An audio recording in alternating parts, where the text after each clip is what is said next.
The Haley O Show. Every Friday, 10 a.m. to 12 p.m. Only on bulls.co.za. Back to cycling now, and we've got Jono Dix in studio.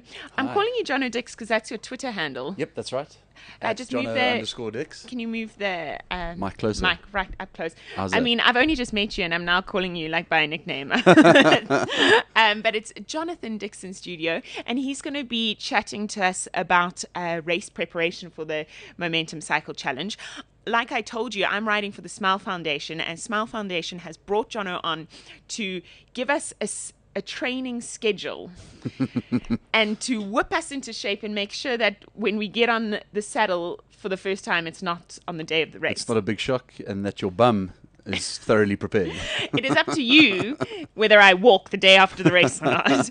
I was saying earlier that the last time I got on a bike was my little pink BMX when I was about 8 years old. Is that the one you're going to be riding? So this Sunday, you're going to see me on the bike for basically the first time. Okay. At our practice ride this Sunday. Yeah, we've got a rigorous schedule. Pretty much every Sunday between now and the cycle race, which is on the 17th of November. So very exciting. Okay, so now the first question I want to ask you is, can anyone ride the 94.7? People are like, Haley, you're fit, just ride it.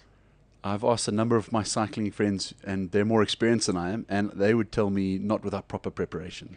You need to be doing a lot of distance, not spinning, proper distance on the road, and not just sort of like a 20, 30 Ks. You need to build up, and yeah, you've got to be doing that race distance ahead of the actual distance itself. But spinning must help, surely. I think it helps to keep the momentum going during the week. Okay. And it certainly helps to keep your cardio fitness up. Okay. But they say that time in the saddle is the most important thing. And, you really are facing the elements and the conditions. Spinning is like a perfect scenario. You control the weight, you control the resistance and your effort. Whereas when you're out on the road, you're subjected to heat, wind, cold, uphills, downhills. Absolutely. Yeah, all of that. So I'm running fit, so I will struggle if I don't do some practice. Yeah, I think it's good to have a level of cross fitness, not to just do cycling. You're using a number of muscles, not just in your legs, which is great. So the fact that you are running fit, I think, is a great start. Okay. It's certainly not going to be the only thing you're going to be doing, and you'll find out on Saturday. All right. So if people have signed up for the Cycle Challenge and they're riding the race in November, how would you advise their training goes from here on till the race? Look, I think what they'll probably notice as they get into the gym and maybe look at spinning itself, I know a lot of people do just spinning only and survive. Maybe they're the exception rather than the norm. Okay. I think you've got to look at a combination of a lot of road work and then, as I said, maintaining that fitness on a spinning bike and doing some cross training during the week. And also manage your schedule accordingly. I mean, not everyone can get out for a ride during the week, and invariably weekends will be the most popular. So it's to make sure that you're doing the time in the saddle rather than doing, say, like a quick 20 kilometers on a Saturday or Sunday morning. Go for a longer ride, because if you're doing your 94.7 for the first time, you're looking at probably 4.5, 5, maybe 5.5 hours. That's a long time. That's the pros are done by the time the likes of before I start, before we start coming in, before we even start. But 4.5, 5.5 hours is what people should be prepared for, and that's a long time in the saddle. It makes golf look like a short sport. I know all about it. I've got a triathlete as a boyfriend, and I don't see him until about 2 o'clock on a Saturday. All right, so you want to do cross training, and you want to try and get those distances. It's important. I mean, we've actually brought on, as part of the Smile team, and you'll meet him on Sunday, a chap called Wayne Croonan, who's experienced within the cycling circles of South Africa. And his benchmark for us is going to be if we can do 70 to 80% of the main race distance ahead of the actual cycle challenge. So we're looking at about a 75 to 80k ride at least once or twice, and we're going to try and do more, because you always want to be doing more.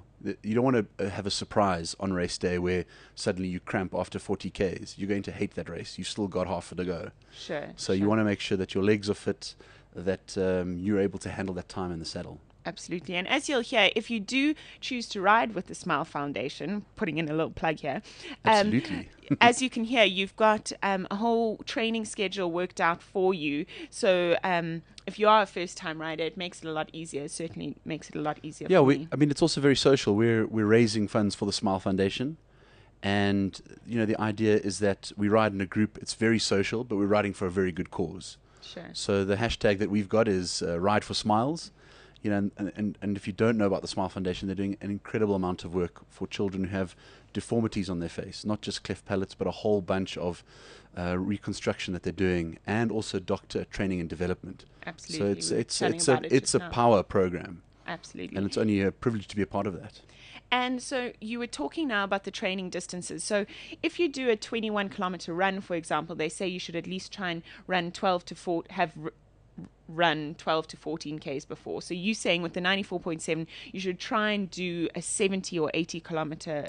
Well, yeah, 70 to before. 80% of the distance you're going to be doing. Okay, Because 70 to 80%. if we work on, say, a 5-hour ride and we're all novices, to do a 20 to 40k distance, which is really going to be about a 2-hour ride, or anywhere between 1 and 2 hours, that's not giving you a really true reflection of the full race time that you're going to experience. Okay. So you don't want to be in the hospital tent at like the 30k mark in 94.7, because you won't enjoy the experience. You'll hate life. You're right. So you've got to get on the bike, you've got to put the training in, so it does become an enjoyable race, and it's not something you're just like waiting to be over. Absolutely. And I mean, there's some really cool spinning classes that I go to, and there are a variety of instructors. So find one that fits for you. But I'd look at some interval training as well. So you're doing sprinting, you're doing climbs. It just builds power. As I said, it keeps the momentum going during the week, if you can only then do your rides on the weekend. And now these rides on the weekend, I know a lot of people in Joburg, they go out to the cradle Yes. and ride. Is it safe to ride out there? I think cycling in groups is very safe. You Okay. just need to look. I think you also need to be responsible. It's both. You have to look out for motorists as much as they have to look out for the cyclists, and there's a two-way level of responsibility. I think one thing that we ask motorists is that they give us at least a 1.5 meter berth when passing us, Okay. and Not that they all do that. no, but not that's that they all what you do. ask. But I think that if you're an experienced rider going out on your own, you've got to be comfortable. It's personally not my favorite. I prefer a group, and that's why we're doing the training rides as a group, which is great, because that way we feel comfortable on the road. We get that experience ahead of the race.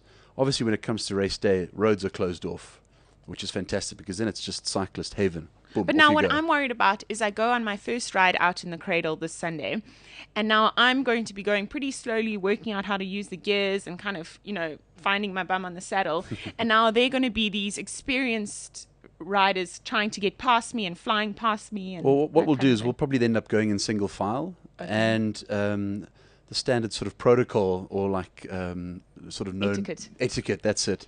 Is you keep left, pass right. So we'll keep on the left of the Okay. road, and then more experienced riders will Can come just- through and go past. Yeah, All and right. it's also social. So if you're not feeling comfortable, we stop, make sure that we do feel comfortable, and then we carry on. Okay. That's the part of it now, and why we're starting sort of in September, as it's about to get warm. Although we don't know about this weekend. this weekend. But it's to feel comfortable, so that by mid-October, it's just a matter of, right, we're meeting here, and let's go for a 50, 60k ride.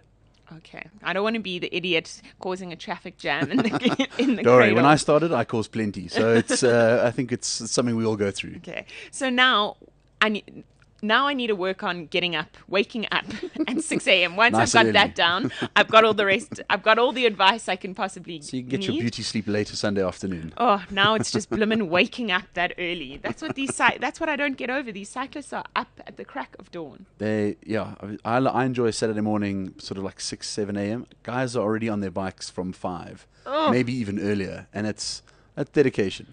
7 a.m. on Sunday, John. That's when I'm seeing you. Yep. Maybe you looking should. forward to it. Maybe you should. And then give every me a- Sunday thereafter. That's early for a Sunday. I hope we're having a nice breakfast afterwards. Ooh, let's earn the breakfast, then it's there. Absolutely. Okay. All right. So if you want to hear more about Jono's advice for race preparation, you can follow him at Jono_Dix. Or you could sign up to ride for the Smile Foundation and come join us on the weekend. Absolutely. The more the merrier. As I said, it's very social, and we've got a whole bunch of professionals to assist us as well, making sure you feel comfortable. And if you've never done cycling like I hadn't at the beginning of this year, I tell you what, it's a great way to get out, meet people, and just develop a level of fitness. Absolutely. Okay. So our encouragement or our battering of you guys to enter this race is almost complete. We've had the race director on. We've been chatting to you now. And next up, we've got Wagner from Cycle Lab East Rand to chat to us about if you don't have a bike and you're looking at buying a bike, how to go about it. So once you've had all this advice, you don't really have an excuse. Absolutely. Then we want to see you on the road. And if you're feeling brave, you can sign up for the 94.7 mountain bike race challenge as well, which is the week before the actual road race. Baby steps. But thanks, Jono, for chatting to us. I'll see you on Sunday, and maybe we can get you in just before the race again to give us some final words of wisdom for our last few weeks of training. The Haley O Show. Every Friday, 10 a.m. to 12 p.m. Only on bulls.co.za.